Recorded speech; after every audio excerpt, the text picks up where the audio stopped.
Salut, ici c'est Simplice et bienvenue dans cette vidéo où je vais partager avec toi deux questions essentielles auxquelles est-ce que tu devras te préparer comme un robot si tu aimerais chercher le job en Allemagne, si tu aimerais postuler en Allemagne dans des entreprises en tant qu'étudiant ou même en tant qu'ingénieur si tu as déjà fini tes études. Donc, reste jusqu'à la fin de cette vidéo pour comprendre en fait de quelles questions en fait est-ce qu'il s'agit et comment est-ce que tu peux te préparer déjà chaque jour pour ne plus rater la prochaine occasion de job.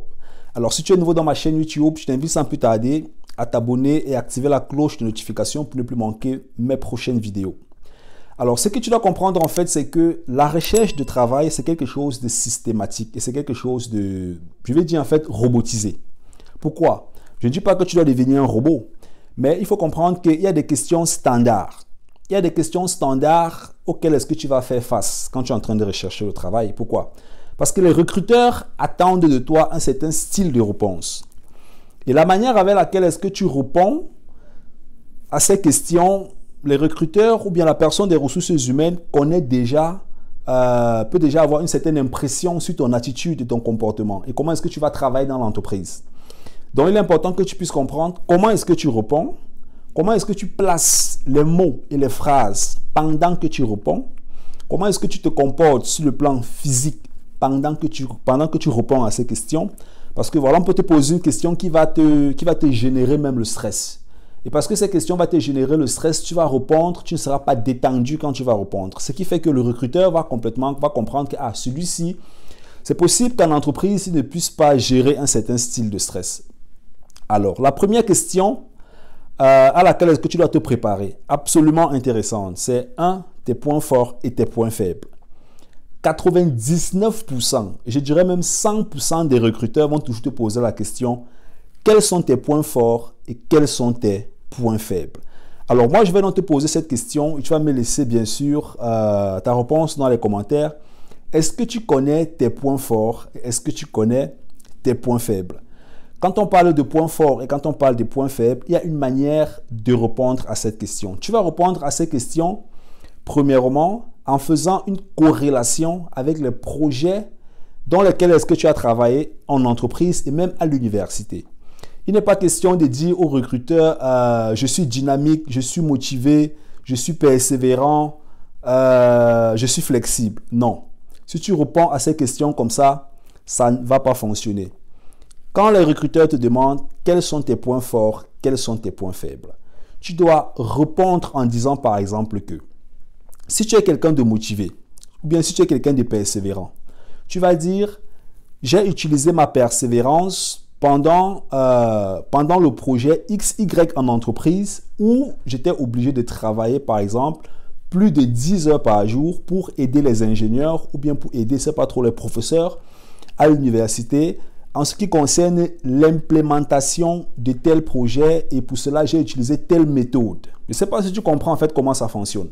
Tu ne dois pas répondre de manière où tu vas te dire, ok, je suis motivé, non. Tu dois répondre avec une phrase et si possible avec un paragraphe. Et dans ta réponse, en fait, tu dois mettre en corrélation toujours les projets où est-ce que tu as travaillé et l'impact en fait que ton point fort a eu en ce qui concerne en fait la réalisation de ces projets. C'est très important. Donc, premièrement, tu dois synchroniser les projets avec tes points forts et deuxièmement, tu dois montrer l'impact en fait que ton point fort a eu dans la réalisation de ce projet.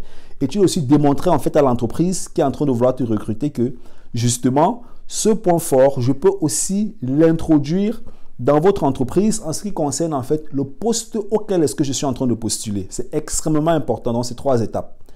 La deuxième question assez intéressante à laquelle tu vas toujours faire face, ça tu ne vas jamais fuir cette question, c'est présentez-vous. L'entreprise va te demander, on va dire, ok, monsieur X, vous avez postulé dans notre entreprise, est-ce que vous pouvez vous présenter? Ou bien, racontez-nous quelque chose sur vous. Qui êtes-vous? Tu ne peux pas éviter cette question. C'est une question qui est, je dirais robotisée. C'est une question que tu dois avoir par cœur. Alors, c'est une question que tu ne vas pas dire à l'entreprise. Si tu viens peut-être du Cameroun et que tu es en Allemagne, tu aimerais postuler dans une entreprise comme jeune ingénieur ou bien tu aimerais trouver un stage.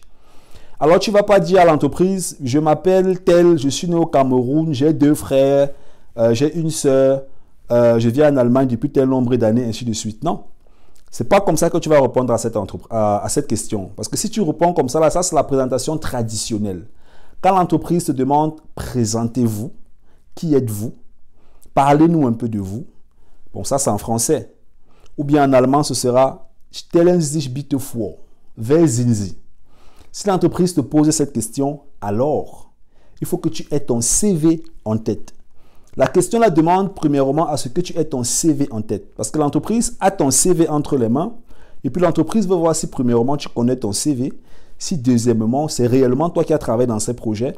Et si troisièmement, tu connais exactement les compétences que tu es en train de vendre à l'entreprise quand tu es en train de postuler. Pourquoi? Parce que le rendez-vous d'embauche n'est rien d'autre qu'une vente de tes compétences. C'est la raison pour laquelle, dans les prochaines vidéos, on va parler un peu de vente de compétences. Parce que quand tu fais un rendez-vous d'embauche, tu es en train de te vendre. Et pour se vendre, il y a des techniques que tu dois connaître en fait pour te vendre. Pour te vendre, il y a des méthodes en fait que tu dois connaître. Des méthodes que les recruteurs cherchent à voir quand tu es en train de passer ton rendez-vous d'embauche. C'est extrêmement important. C'est extrêmement important. Donc, 2 questions, présentez-vous. Et la deuxième question, c'est quels sont vos points forts et quels sont vos points faibles. Alors, est-ce que tu es à la recherche d'emploi en Allemagne, même dans la vie en général? Est-ce que tu connais déjà ces questions?